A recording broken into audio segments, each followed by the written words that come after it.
Hey guys, welcome to another video for the POCO phone F1. This is MSM Xtended, with which we just did a live stream day before yesterday, and it was pretty amazing. Now the whole idea of streaming with this particular ROM was to tell you that this is a good ROM, just pick it up, flash it and start playing.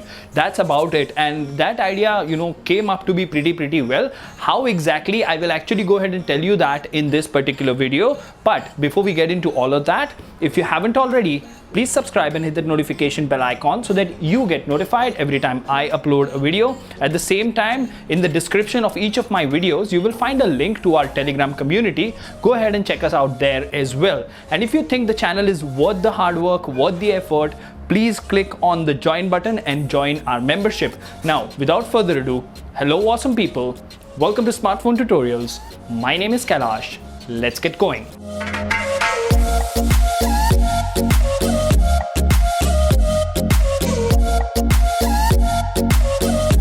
Alright, so first things first, we can actually go ahead and talk about the build info over here. So this is MSM Xtended or Xtended version 4.0 based on Android 11, of course. So you have that Easter egg, and this of course is a 6GB 128GB beryllium, that is the POCO phone F1 with the latest January 5 security patch. Now just as I zoomed out or went out of that particular settings menu, you would have noticed that how quick and how smooth this particular ROM is. Now I am using over here the vanilla version. The good side to that is it comes with very few applications. Even in these many applications, what you see is that there are most of the applications which I have installed. For example, CPU float, air server, this, that, all of that has been installed by me. So when you have minimum amount of bloatware, the ROM actually runs very smooth. Now to add to it, I just went to the settings option over here, and after settings I went to the battery menu.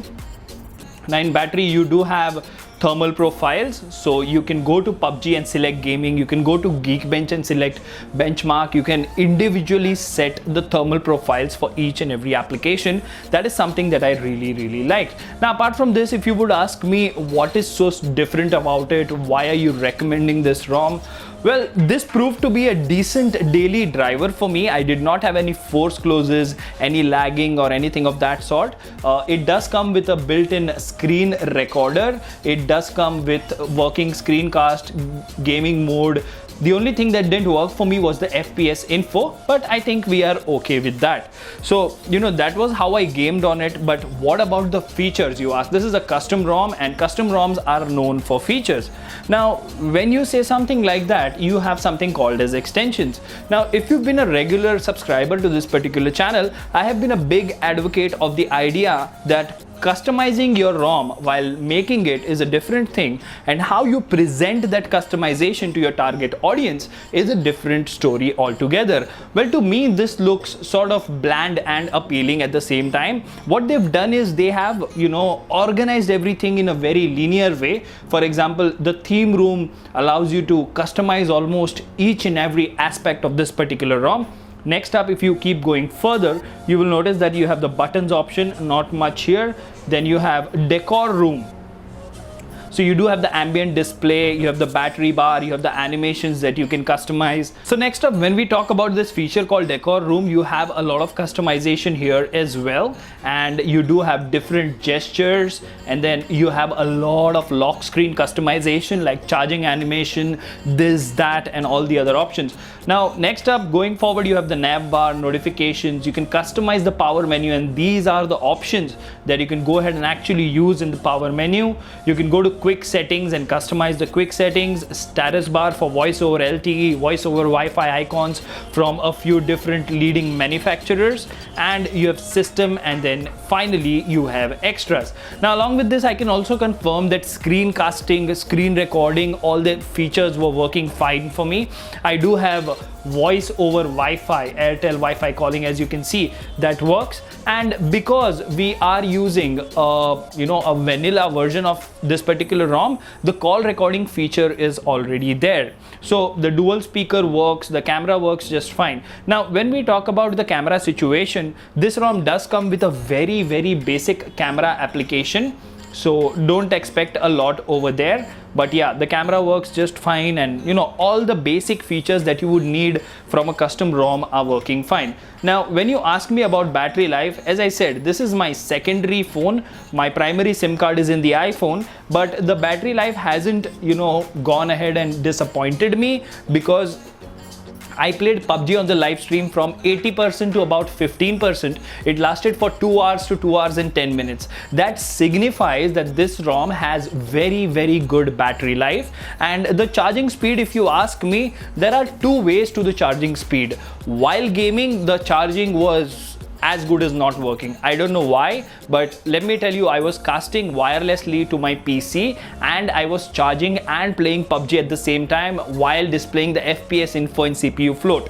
Now at that point, I'm almost putting maximum amount of load on the POCO phone F1, which today is almost more than a 2-year-old device. So on a custom ROM, this phone is doing a lot. So I won't blame the ROM or the charging speed if it didn't charge while gaming. But yeah, that can be improved upon. We've seen that happening in one of the other devices or other ROMs. So yeah, that is one downside. On the other side, if you keep it on fast charging using the 18 or 27 watt fast charger, it works absolutely fine. Fast charging works great as well.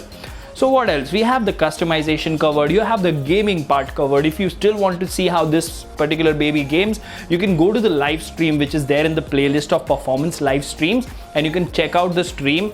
And why not join our live streams? We have a lot of fun there as well. All right.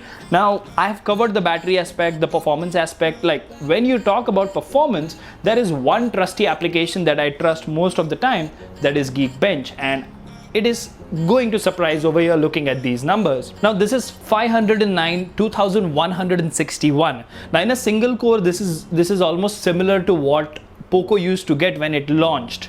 That is 9.6.14.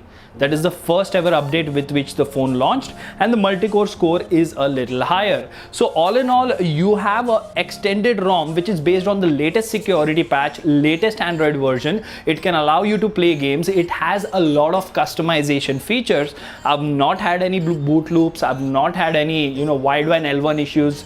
Amazon plays fine in HD. When I checked once, you might want to go ahead and cross-check that for Amazon and Netflix. Banking applications work fine. I don't have Magisk installed. So a lot of people ask me, do you need root? Do you need root? No, you don't need root for a custom ROM to function properly. So all in all, according to me, if you are itching to flash a new ROM and you want decent FPS in PUBG, go ahead and flash this along with the NICG apps and you should be going just fine.